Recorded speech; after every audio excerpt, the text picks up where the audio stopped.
your opportunity to convey your thoughts on the future of the UK rare disease strategy or framework, or whatever it turns out to be called, to the Minister and to everybody out there who needs the benefit of your experience.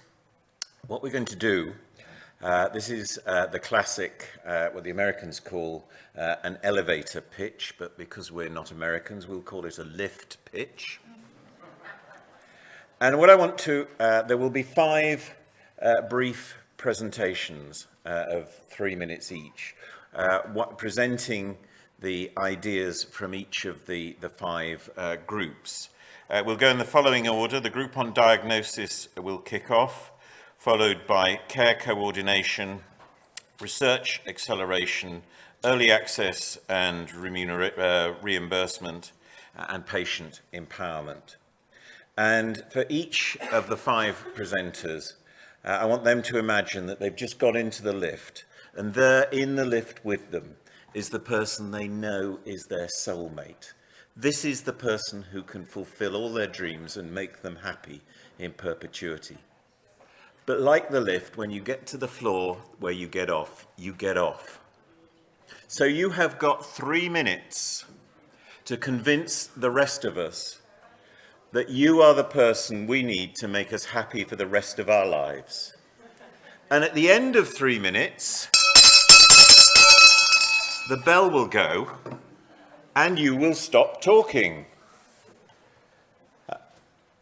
There will be space for 1 or 2 questions, but that will be your pitch. And after we've had all 5 pitches, then we will vote. We will use the Glisser technology, and if you haven't got Glisser technology available to you in the room, then you will have the opportunity to put your hands up, and we will count manually those hands. Now, a cynic might say that giving people the opportunity to vote on Glisser and to vote could possibly encourage people to vote early and vote often. Not being a cynic, that would never occur to me as a possibility. But I think, I leave it to your trust in the democratic process to decide whether you're going to vote once, twice, or more often than that. So anyway, without further ado, let's get this underway. This is the last formal session of the conference. The clock at the back there will be the arbiter of the 3 minutes. So if we can start with the spokesperson for the diagnosis team, could that person come forward? Great. Hi everyone. So we were given the topic of diagnosis and diagnostics to talk about. First of all, we started talking about the differences between identification for children and identification for adults, and we kind of focused in on that. And we felt that the main problem was that the patients were going through a diagnostic odyssey, and they were being moved from GP to specialists to other groups within the NHS. And really there needed to be a flag or a trigger that alerted the GP or the people that were being reviewed that they needed to think differently about this and to consider rare diseases and other potential problems or indications. So what we'd like, if the Baroness was to still be sitting with us now, is that the NHS could implement a policy where that either patients would be flagged if at a certain time point, say within 12 months, they hadn't received a diagnosis, or after a certain number of clinical appointments they hadn't received a diagnosis, that there would be a flag to their GP to think again, to think rare, and to consider whether or not a specialist diagnosis should be offered by referring them to the appropriate service in their area. And unfortunately, the NHS doesn't have a limited budget, so we do need to think about how this would work from a financial incentives point of view. And in England, the money is held with GPs, clinical commissioning groups, and we know there are levers and drivers that they can use to incentivise both the GPs and the hospitals to do this. So clinical commissioning groups could put in something called a sequin to say to the hospitals, please help us identify these patients. At the point that a patient hasn't received a diagnosis after 3 clinical appointments or a period of time, please consider an appointment 2. And then the The actual granularity on exactly what the GP would do does need to be thought through with the patient groups in mind so that every patient can be considered. And we would hope that that policy would mean that a lot more patients would get a diagnosis and a lot less patients would slip through the net. I think that's our ask of the Baroness. Thank you very much.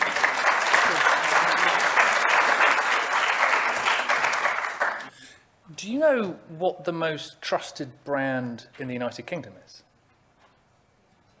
It's the NHS. And yet in our group of people talking about care coordination for rare diseases, we spoke about frustrations, we spoke about gaps, we spoke about not being treated with dignity and respect, and we talked about wastes of money and time and resources. So we actually don't have trust that the NHS can deliver in rare.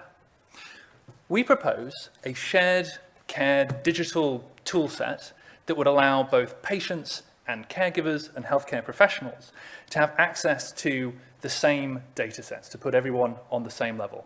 People would be able to access their electronic medical records, their notes, their labs, their prescriptions, their treatments, their referral pathways, through a record that is fit for purpose to the extent that a healthcare professional and a patient could both look at it jointly to make shared decisions, or equally if the patient themselves or their caregivers or in their families were in a position to coordinate that as strategists and implementers themselves, they could do so. We would mandate that it work across a national level, so instead of just pockets of isolated practice with a hospital using something like Epic, that actually it would have to mandate that interoperability was a standard. We know this is not currently happening, so when asked about the patient record strategy and access strategy for NHS Digital, the answer was, there isn't one. So this is an acute need that we need to deliver over the next few years. The real kicker in this is to tie payment reform to this model. What we're hearing is that people are being paid, whether that's a hospital or a pharmaceutical company or a pharmacy, once they have made a diagnosis, written a prescription, made sure that some wheelchair is made available. And yet, that fulfillment to the patient is not part of the payment plan. If I were to deliver something, if I were to order something from Amazon today and I can order a fridge and have it show up at my house in the next 24 hours, no one in that system is getting paid until I've signed that I've received it and that I've left a review and that I'm able to use it. However, we heard stories of people who are not able to access treatments because that last 100 miles sometimes was being made inaccessible to them and the patient themselves was having to pick up the slack. We're hearing patients and parents and caregivers having to pick up the slack of pulling together that last mile themselves, and that's not right. We predict that actually if payment was contingent on satisfactory delivery to the patient, the system would suddenly find ways to close these gaps and innovate their way out of the mess we've seen. So we believe that a shared care record is the way to bring back trust in delivery for the NHS. Thank you. I think this is your floor. Thank you. Yes, again.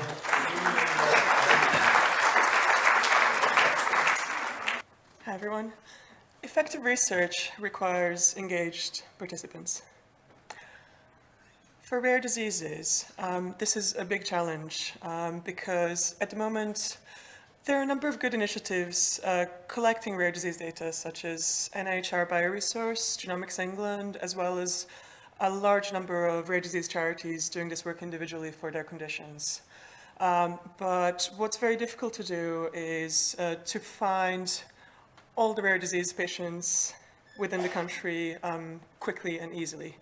What we want to create is a project called RareBridge, a publicly run national rare disease registry where every patient in the UK who's diagnosed with a rare disease gets the option of opting into this, and it's possible to contact the patients. The NHS already has this information, but at the moment it's not possible to easily reach people. What we want to create is a direct link to the patients so that this becomes possible.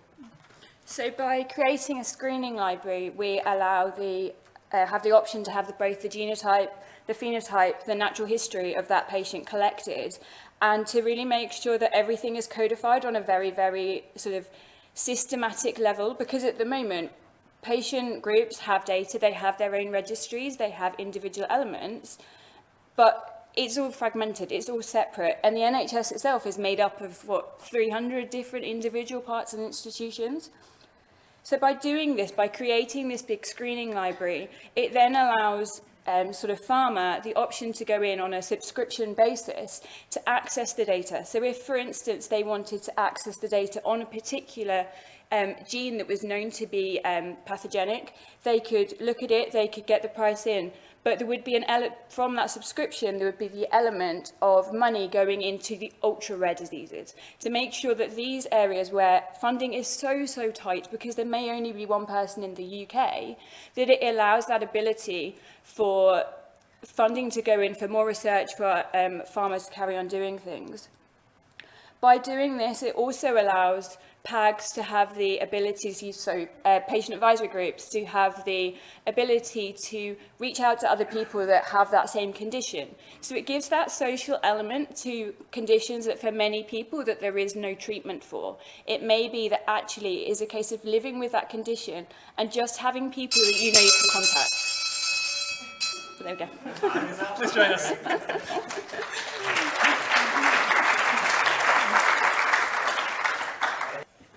Okay. Just for full disclosure, my name is Steve Lombardelli. I work for Alnylam Pharmaceuticals. Okay, so what we proposed was, well, what we've heard so far today many times is there isn't a one-size-fits-all approach for rare diseases, and that is one of the major issues. And so what we're proposing is, instead of a determinative ICER based on 2 thresholds at NICE, would be a sliding scale which incorporates the following elements and gives NICE some flexibility.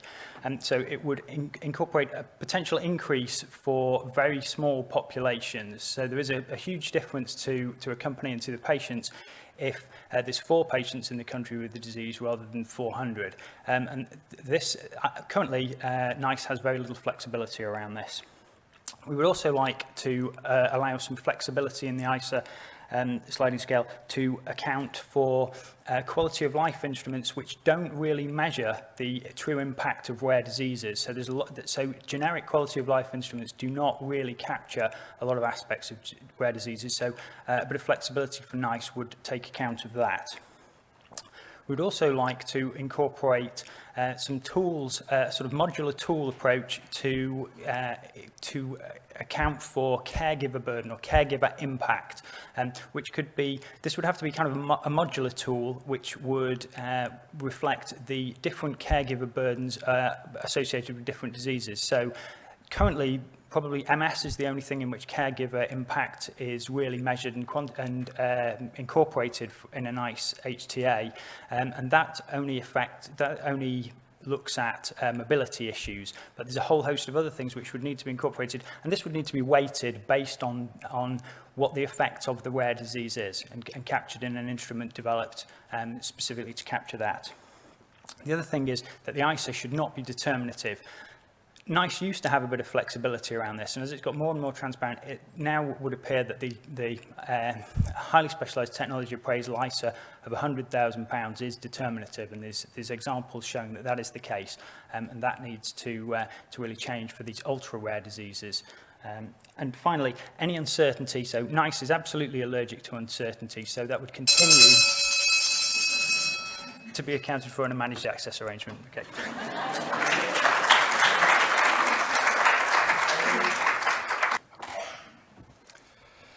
Hi, so our area for discussion was education and knowledge sharing for patients and patient groups. The issue that we found was that there's a big need to overcome fragmentation and information and avoid duplication and fighting for funding among patient groups. So the idea that we've got is, yet again, another online database, but in this time, a series of templates, templatized modules that anyone can contribute to. So that they can describe best practice and where they have effected change successfully. These could then be voted for on a TripAdvisor style basis. And some of the modules might include advice for GPs to diagnose complex conditions, ways of raising funds, understanding conditions, connecting with researchers, policy development, awareness raising, legal and compliance. So although the idea of a database isn't new per se, the way in which people contribute to it in a systematized way arguably is. What have I missed? Nothing, apart from, alongside this, what we're kind of aware of is patient groups are increasingly be asked to do more and more work in this area to help build things and get ready for pharma industry. And we want to see something given back to those groups. We want to help them grow their capacity.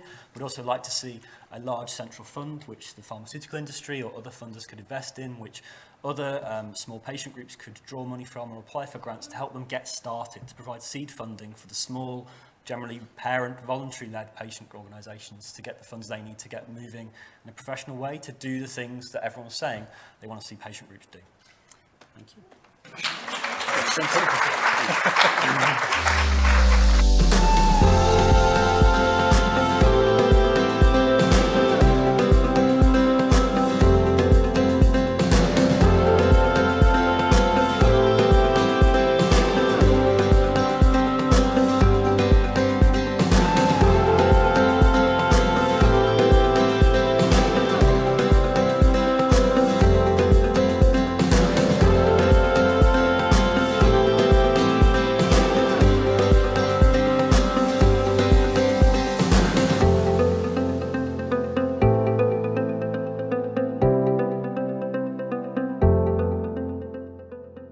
Say a huge thank you to everybody for having stayed this late to do that activity, and to reassure you that all of the ideas captured, as Alistair mentioned, are going to be included in that report.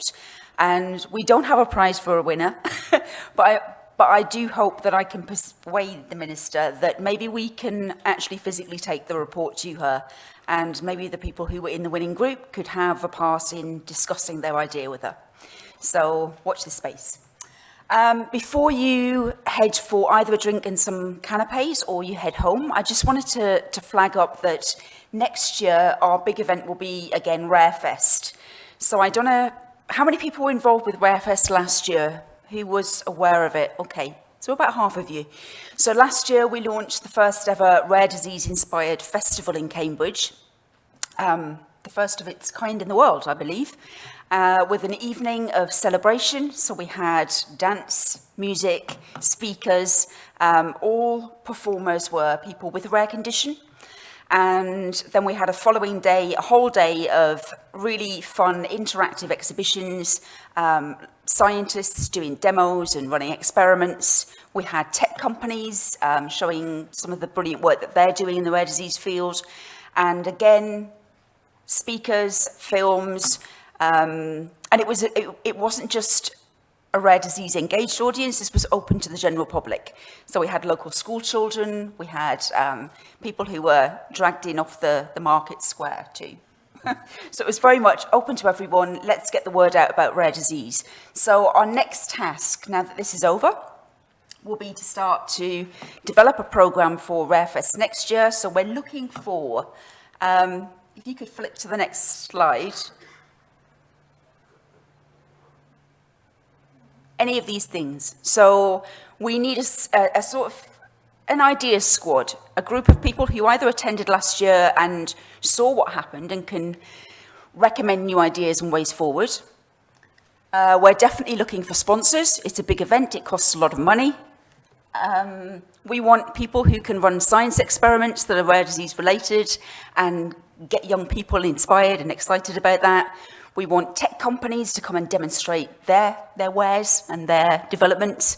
We want speakers, and we'll probably again run our film upvoting competition. So that was anybody with a film about maybe their charity or their research could submit a film to a platform and people vote on that, and the top 10 were shown at the festival. So lots of opportunities to get involved. Please do get in touch. You can let us know through Glisser if you'd like to get involved. And we'll be also sending out some normal feedback forms after the event. So please do join us for a drink now. And if not, we will see you in 2020. Thank you for coming.